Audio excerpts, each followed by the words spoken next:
Hola amigos, ¿qué tal? Buenas noches. Bienvenidos al segundo programa del movimiento Rescatando a México. El programa es Las Tertulias de Rescatando a México. Mi nombre es Álvaro de Regil y tengo a mi cotertuliano José Luis Gutiérrez Lozano.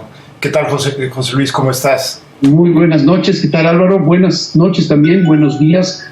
Por lo que sea, esto del internet es maravilloso. Es verdad. A todos los que nos escuchan en cualquier parte de México y cualquier parte del mundo.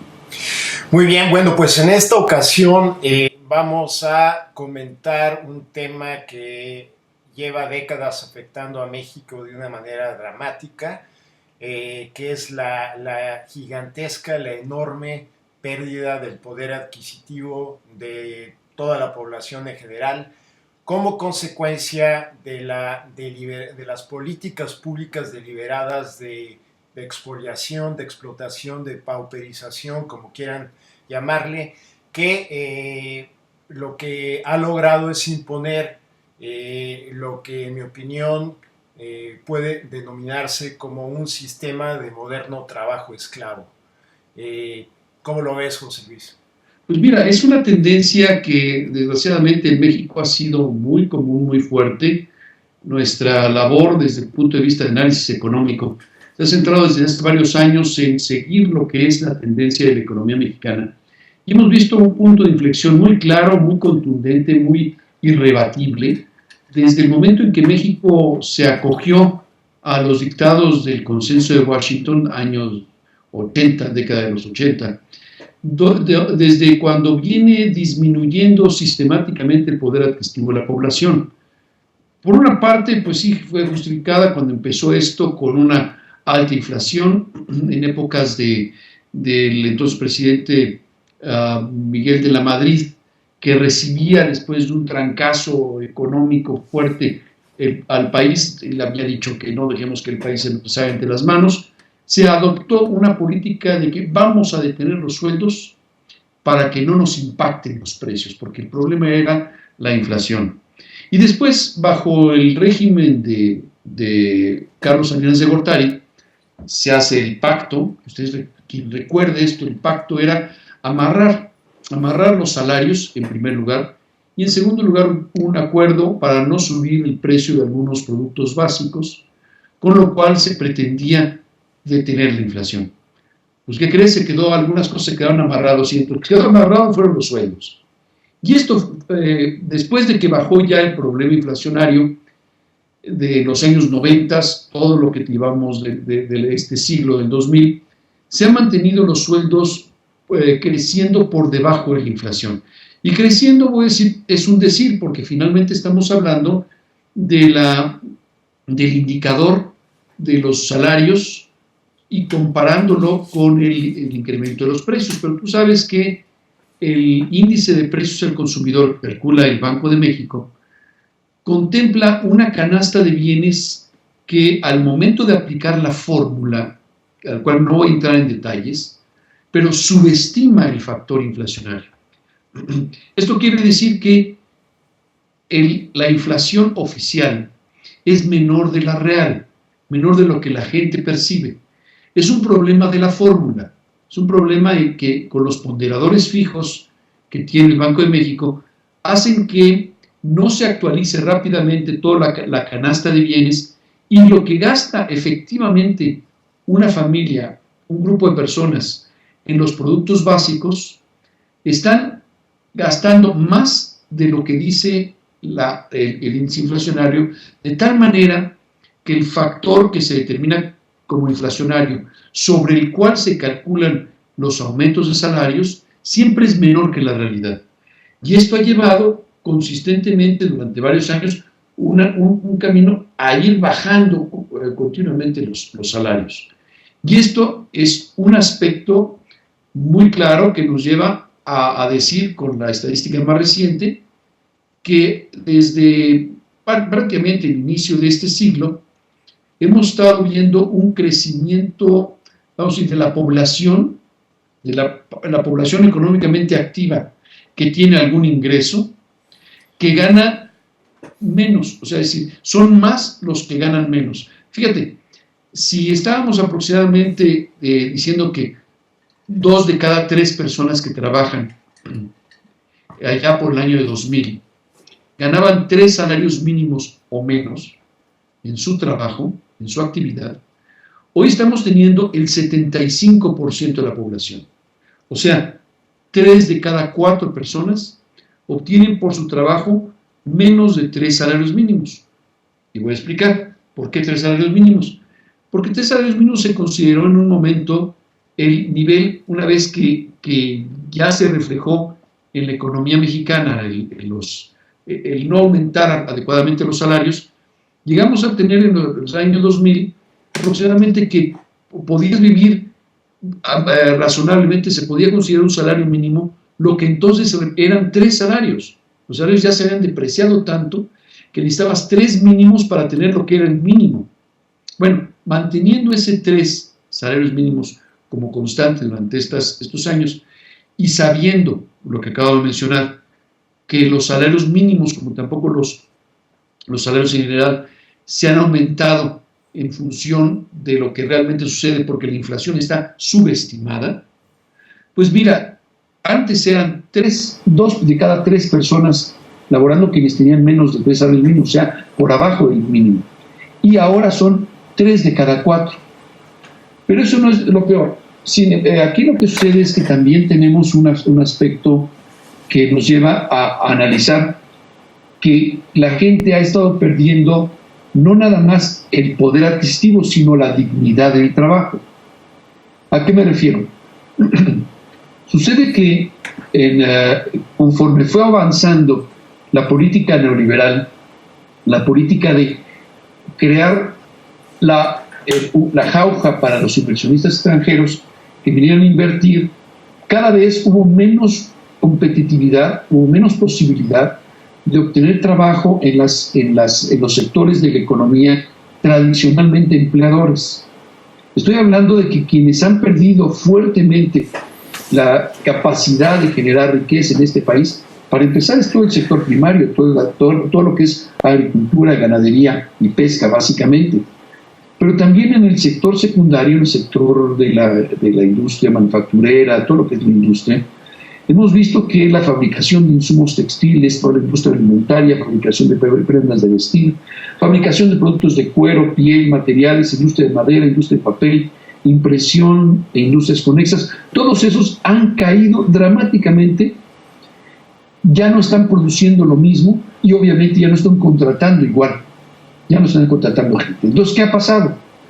Que la gente ya no encuentra trabajo en los sectores tradicionales, tiene que buscar trabajo en las empresas que vienen de fuera, para las cuales el gobierno mexicano ofreció jauja, ofreció salarios bajísimos para que pudieran venirse a invertir aquí, o bien está trabajando por su cuenta en alguna actividad de autoocupación o autoempleo.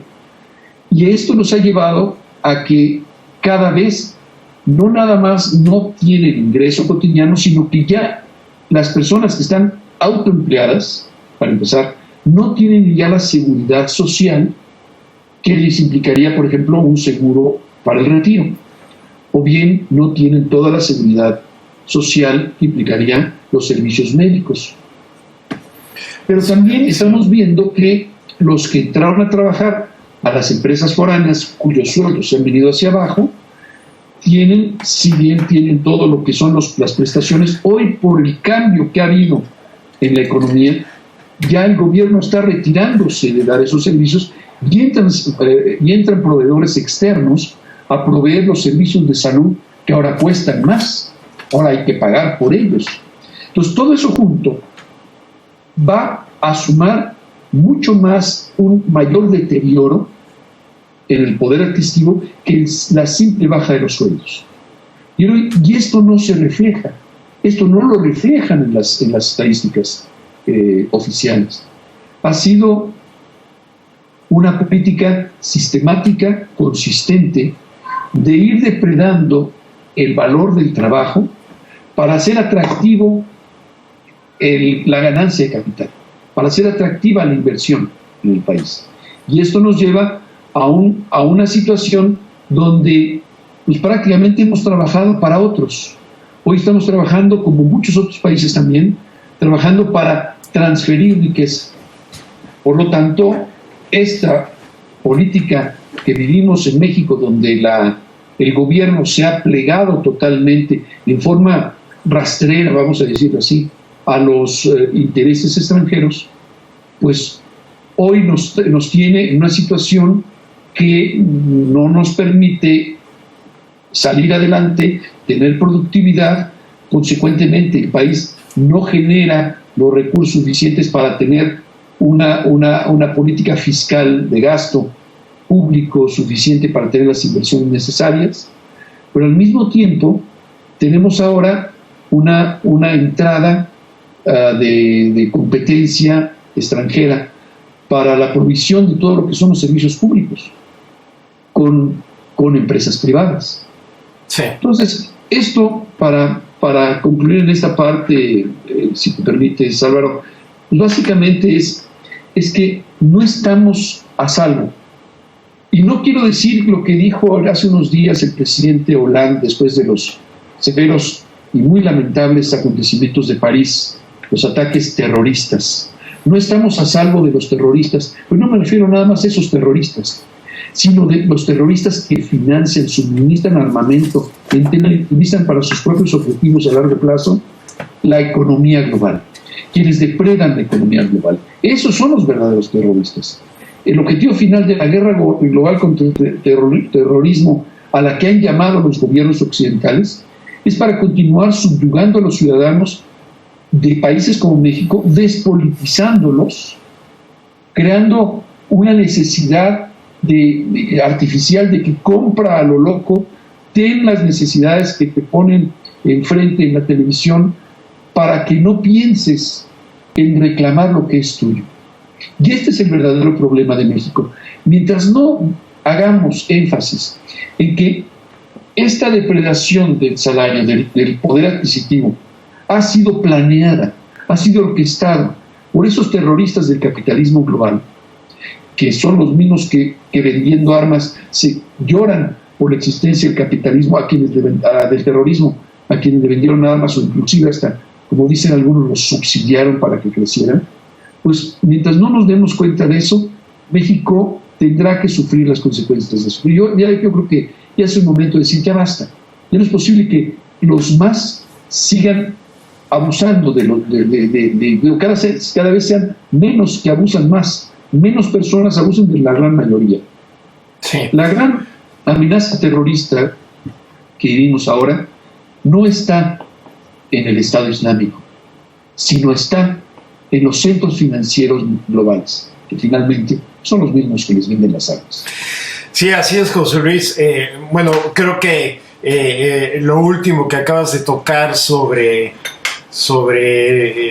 los acontecimientos en París entra en un tema que vamos a abordar próximamente en otro vídeo, pero que básicamente pues ubica la problemática social y económica de México en el contexto global, y en el cual, si estás de acuerdo, me lo dices, y si no me corriges, podríamos resumir que a final de cuentas el papel que se le ha asignado a México en esta arquitectura global de la peor versión del capitalismo es estrictamente como proveedores de recursos naturales y de mano de obra a precios de moderno trabajo esclavo.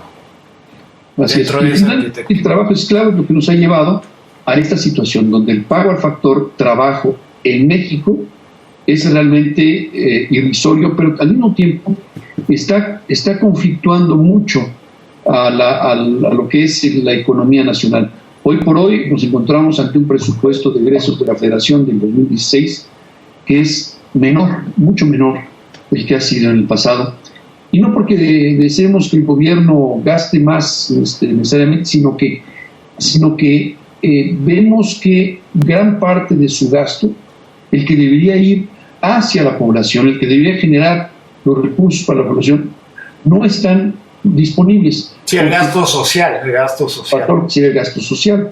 Sí. Y sí, en cambio, tienen siempre que reservar una parte importante para pagar el servicio de las deudas nacional y extranjera. Extranjera, así es. Finalmente están dando prioridad a aquellos. Y finalmente en el país, la situación que vivimos, esta situación indeseable de violencia, de inquietud social, pues bien se puede centrar y mucha gente podrá escuchar y ver si efectivamente sucede en su propio bolsillo, a través de lo que hoy por hoy representa nuestra capacidad de vivir una vida digna. Este es el punto. Así es, José Luis. Bueno, mira, de todo lo que has mencionado, a mí me he hecho anotaciones sobre ciertos puntos o elementos que considero muy importantes para poder dar una explicación a nuestra audiencia de cómo se compone esta pauperización, este empobrecimiento deliberado de la población, ¿no? Comenzaste hablando de una política en la que además en las 2 últimas décadas del siglo pasado, pues México sufrió una tendencia continua de devaluaciones y se sabe que como opción, como alternativa de toma de decisiones en la política económica, cuando un Estado decide devaluar su moneda, siempre la consecuencia inmediata es que se ajustan los precios ya sea de los insumos como también los precios de los productos finales, sobre todo hablando de aquellos que tienen algún componente de importación o simplemente si son importados, inmediatamente se ajustan los precios porque ha habido una devaluación, pero la política pública del gobierno es no ajustar los salarios, nada más ajustan los precios. Entonces suben todos los precios, suben los precios de los productos fabricados en México pero que tienen componentes extranjeros y obviamente suben los precios inmediatamente de los productos que son 100% de contenido extranjero, ¿no? Entonces en el momento en que sube, digamos, 30-40% el precio de los productos, el precio del consumo, del costo de los bienes y servicios que consume normalmente la población, pero no suben los salarios, pues inmediatamente viene una pérdida gigantesca de poder adquisitivo. Esa es una política pública que se ha utilizado mucho y ahora podemos ver ya en el siglo XXI el caso de Europa, por ejemplo, que ya tiene una moneda común para todos los países y que los tienen ahorcados, porque cuando tienen los problemas que han estado sufriendo en los últimos años a raíz de la crisis global que se inició en 2007-2008, ya no tienen para hacer el ajuste económico. Por ejemplo, en el caso de Grecia, en el caso de España, en el caso de los países mediterráneos o de Irlanda, ya no pueden devaluar su moneda. Entonces, la siguiente opción, ¿cuál es? Es bajar los salarios, ¿no? Ahí, en el caso de México, por ejemplo, no bajaban los salarios nominalmente, los subían tantitito, pero subían mucho más los precios. Entonces ahí había una pérdida de poder adquisitivo. Cuando ya no puedes devaluar tu moneda, entonces bajan los salarios nominalmente y directamente, y bajan las prestaciones y los derechos laborales, ¿no? Otro punto que comentaste que me parece muy atinado es cuando decías que cuando tratan de manejar la política salarial en base a la inflación, siempre se refieren a la inflación de la economía total, del Producto Interno Bruto y todo, ¿no? Pero esto no refleja la inflación de los productos básicos que consume la mayor parte de la población, leche, frijoles, tortillas, maíz, o sea, todo lo básico, ¿no? Y de hecho, en un proyecto en el que yo llevo años trabajando, que es el caso de los salarios en el área manufacturera, los análisis que hacemos los hacemos utilizando un indicador que produce el Banco Mundial, que son las paridades de poder de compra, para comparar los precios de de los precios y el poder de compra de cada economía, pero desde hace varios años ellos generan dos indicadores de paridad de poder de compra: el indicador de paridad de poder de compra del Producto Interno Bruto y el otro, que es el indicador de la paridad de poder de compra del consumo privado. Y en todos los casos, en el caso específico de México, te puedo decir que, por ejemplo, si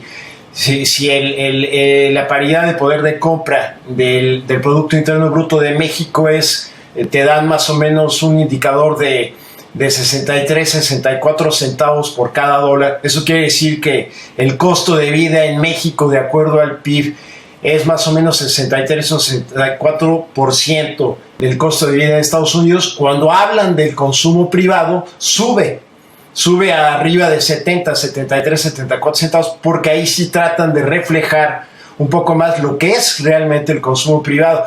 Y ahí ni siquiera están enfocándose a una canasta que se maneja en México, que es la canasta básica indispensable de los productos básicos que consume el 90% de la población, ¿no? Los más básicos, en la cual la inflación es todavía más alta y por lo tanto el poder adquisitivo la pérdida de poder adquisitivo es todavía más alto.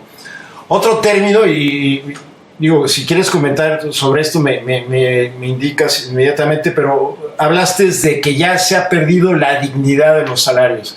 Bueno, una cosa que yo no soy economista, pero una cosa que he observado en México, especialmente a partir de que me metí a investigar el tema de los salarios desde un enfoque global, es que, por ejemplo, en Estados Unidos y en Europa se menciona mucho y la población tiene conciencia de lo que es un salario digno. Pero en México el término salario digno todavía no entra realmente, ¿no? O sea, se habla de salarios justos, pero no salario digno. Entonces no hay el concepto de que el salario, a pesar de que en el artículo 123 de nuestra Constitución se dice que el trabajador tiene que ganar un salario, no utiliza la palabra digna, pero un salario que le permita proveer a él y a toda su familia de todos los bienes y servicios necesarios para vivir de una manera pues buena. No ha entrado todavía el concepto en México y eso para mí tiene pues es un detrimento en contra de la conciencia social de la población, de que nosotros por derecho tenemos el derecho a percibir un salario digno por nuestro trabajo, claro. porque en primer lugar está, con otras palabras, pero lo podemos revisar, cualquiera lo puede revisar, está claramente establecido en el artículo 123 de nuestra Constitución, pero también está en el artículo 23 de la Declaración Universal de los Derechos Humanos, que el salario digno es un derecho humano, no es un privilegio, es un derecho humano. Y también en el artículo 7 de los derechos económicos, sociales y culturales, el ECOSOC de las Naciones Unidas, en la que también se establece que se establecen dos cosas en ellos. Primera, que el salario tiene que ser digno, y además que tiene que pagarse, en el caso de género, entre hombres y mujeres, igual paga por igual trabajo, cosa que se viola consuetudinariamente, ¿no? Pero me parece que es muy importante porque en México se ha perdido totalmente la idea de que tenemos un derecho a un salario digno, y que no es cierto eso que te dicen de que, bueno, pero es que se paga así porque es lo que paga todo el mundo, o se paga así porque el costo de vida en México es menor, o se paga así porque la economía está en crisis. No, hay una política pública del gobierno desde hace mucho tiempo de pauperizar los salarios, precisamente para cumplir con ese precepto, esa asignación que se le ha hecho al país, de que su misión en la economía global es, además de proveer recursos naturales, es proveer mano de obra a precios de moderno trabajo esclavo, ¿no? Claro. Si me permites nada más un comentario aquí muy interesante que lo que acabas de mencionar. mucha de la información que se da oficialmente es la que se publica en los medios masivos de comunicación, y probablemente quienes nos estén escuchando habrán dicho, no, pues es que hemos visto gráficas ahí en la televisión, nos muestran gráficas de que ha crecido el salario, que ha crecido la contratación medido en términos de las personas que tienen servicios del Seguro Social. A raíz de lo que sucedió lo que se informó en el último informe de gobierno, se dice que se han generado más empleos en este régimen que en el mismo periodo de los regímenes anteriores. Y esta es la información que está disponible. Y finalmente nosotros estamos diciendo algo que pues contradiría totalmente eso. Aquí nada más quisiera yo pedir a nuestros radioescuchas que, si bien esas cifras son reales, son parciales. Cuando tú comparas una cosa con otra, tienes que tener la dimensión de tiempo suficiente para poder ver las tendencias. Un aumento de un periodo a otro no necesariamente maneja una tendencia. O sea, para el día de que fue el informe hubo tantos empleos. Pero aquí también quisiera yo mencionar que dentro de todo eso el gobierno dice, bueno, pero además de eso estamos trabajando en combatir la pobreza. Y de combatir la pobreza ha sido el enorme engaño que hemos vivido en los últimos 30 años prácticamente en nuestro país. Y en este régimen sigue la misma tendencia. La cuestión es esta, de que si nosotros vemos, por lo que decíamos, que 75 de cada 100 personas tienen un ingreso por abajo del mínimo, si consideramos las personas que de ellos dependen, más las personas que no tienen trabajo, porque aquí consideramos nada más los que tienen ingresos, con los que no tienen trabajo y sus dependientes, estamos hablando de que el nivel de pobreza abarca a más de 82 millones de personas en este país. Estamos hablando de una cantidad enorme de pobreza. Ese 82 millones, me da gusto que hayamos coincidido aproximadamente en la cifra con una metodología que tú utilizaste, entonces hemos visto que difieren totalmente de esos 40 millones de pobres que existen en el país. No es cierto, es más del doble de esos 40 millones de pobres. Y una de las cosas más graves es que para combatir la pobreza, lo que están haciendo es enviar dinero, pagar del dinero público en programas asistenciales, programas paternalistas, que les regalan cosas, esto es de regalar pescado y no enseñar a pescar, con lo que la gente que tiene menos ingresos reporta, mira, ya tuve ingresos pues porque me llegó el apoyo de tal o cual programa federal. ¿Y qué hacen con ello? Pues simplemente va directamente al gasto. ¿Qué consumen? Pues consumen aquellos productos que les llevan, que son los de las grandes compañías transnacionales. Y nuevamente el dinero que fue para los pobres, para darles cuando menos un respiro de dinero regalado, volvió a las cúpulas más altas del poder económico a través del consumo de los pobres. Así es. Lo que está haciendo aquí como combate a la pobreza no es otra cosa más que incrementar la riqueza de aquellos pocos que cada vez tienen más. Así es, José Luis. Bueno, mira, no quisiera que nuestra audiencia piense que hemos estado hablando sobre esto, pero sin dar datos exactos ni fuentes, ¿no? Y quiero que les quede claro que lo que hemos estado comentando está muy documentado, lo tenemos muy documentado y les podemos proveer la información. En el proyecto que yo llevo coordinando específicamente sobre el tema salarial desde el año 2003, que se llama la Iniciativa Salarios Dignos Norte y Sur, y que no es solo sobre México, sino sobre más de 30 economías, manejamos dos dimensiones y regresamos nuevamente al caso que nos atañe, que es el caso de México. Una es el poder adquisitivo, el análisis del poder adquisitivo dentro del enfoque doméstico, y para eso lo que utilizamos es las fuentes directas del gobierno, de las encuestas nacionales de ocupación y empleo del INEGI, y utilizamos la otra fuente utilizamos tres fuentes. La segunda es el salario mínimo oficial declarado que está ahí en la Comisión Nacional de Salarios Mínimos, que cualquiera puede verificar, y el otro son las encuestas que llevan también muchos años realizando varias universidades, principalmente la UNAM, la Universidad Obrera de México, y últimamente la Universidad Iberoamericana.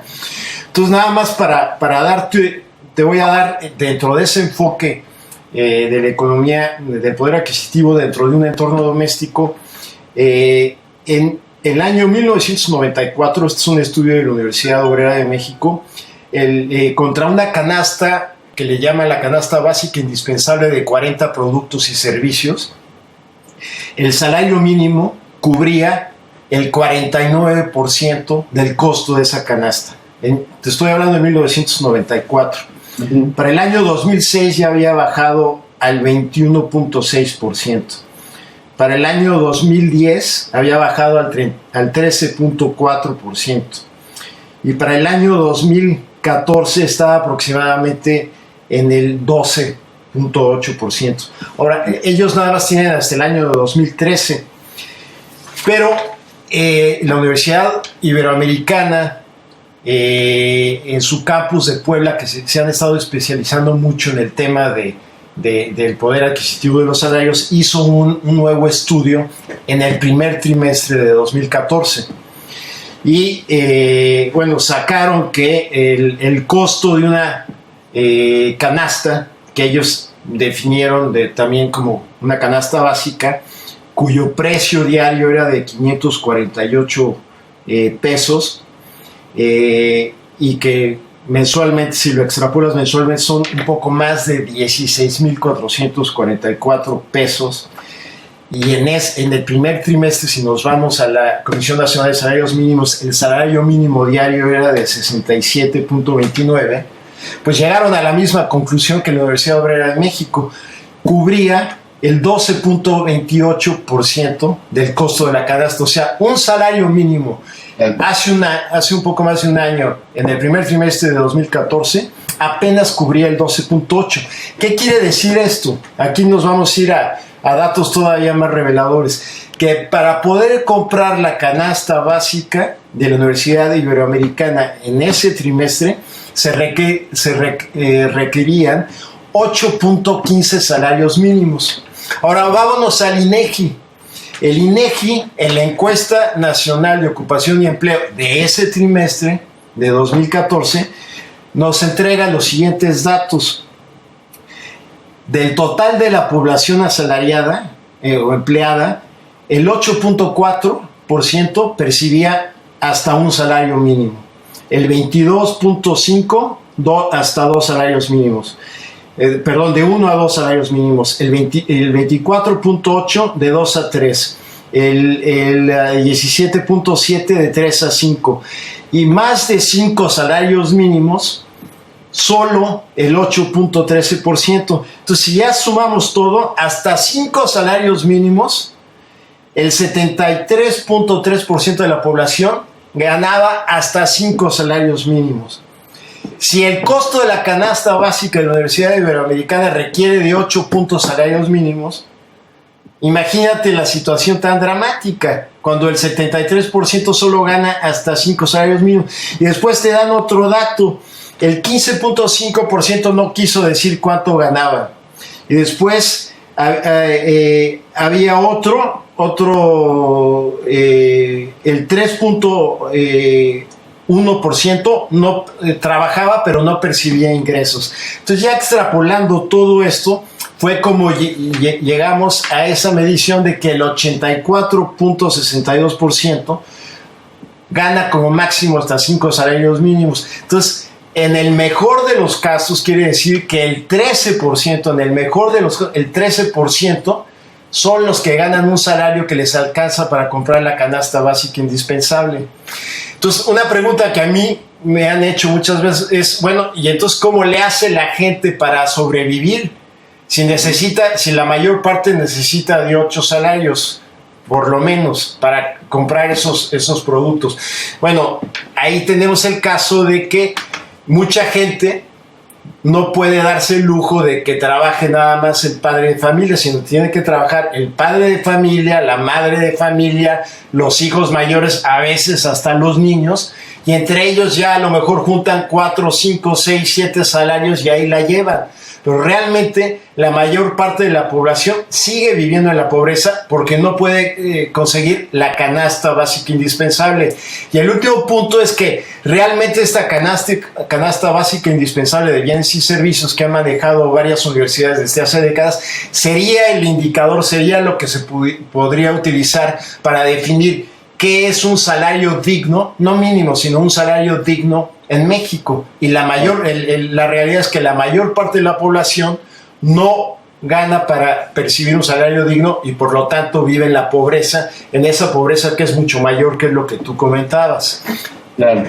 Bueno, pues aquí nada más para ir concluyendo, porque ya nos hemos llevado un buen rato en todo esto, y muchas cifras que se han dado, probablemente pues, los escuchas han quedado decir, bueno, a ver, no quiero, léemelo más despacio, a lo mejor podemos compartir y poner en la página toda esta información muy valiosa que tú has generado, pero creo que vale la pena para concluir que precisamente esta es la situación que nos lleva a decir que tenemos que rescatar a México.